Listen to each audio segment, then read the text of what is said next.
रोवे जवानी तोरे बिना हो उड़ेला जब जब।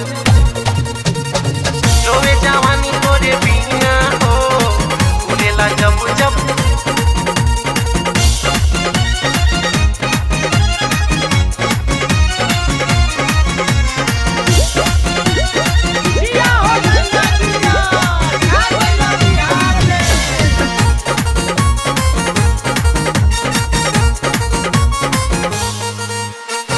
चोली में बोले लागल रोजे रोजे चूजा, पहले तनी बुरा है फाइल खरबूजा। चोली में बोले लागल रोजे रोजे चूजा, पहले तनी बुरा है फाइल खरबूजा। बड़ी मुश्किल फाइल बाजीना हो, रोवे जवानी तोरे बिना हो उड़ेला जब जब महीना हो। रोवे जवानी तोरे बिना हो उड़ेला जब जब महीना हो।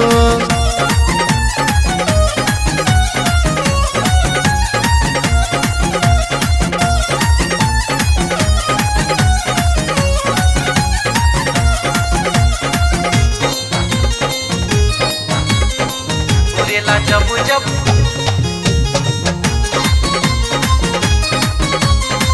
उड़ेला जब जब।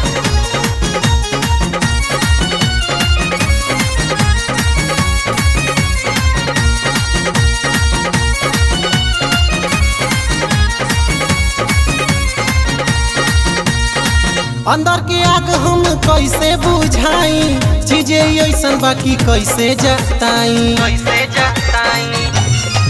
हो अंदर के आग हम कैसे बुझाई, चीजें ऐसन बाकी कैसे जताई।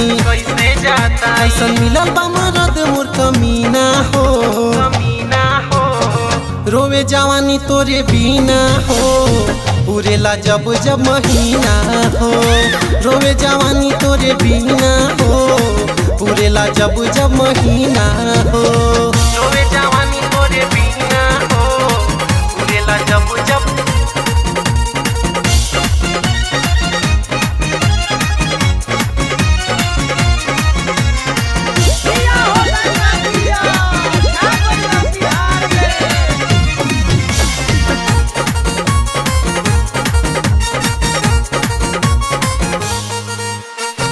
जोबन साइज से बढ़ल जाता, चोली के सियन चढ़ल जाता। जोबन साइज से बढ़ल जाता, चोली के सियन चढ़ल जाता। से पतड़ पे जवानी रोजीना हो, रोवे जवानी तोरे बिना हो उड़ेला जब जब महीना हो। रोवे जवानी तोरे बिना हो उड़ेला जब जब महीना हो। चोली में बोले लागल रोजे रोजे चूजा, पहले ही नींबू रहे फाइल खरबूजा। चोली में बोले लागल रोजे रोजे चूजा, पहले ही नींबू रहे फाइल खरबूजा। बड़ी मुश्किल फाइल बाजीना हो, रोवे जवानी तोरे बिना हो उड़ेला जब जब महीना हो। रोवे जवानी तोरे बिना हो उड़ेला जब जब महीना हो।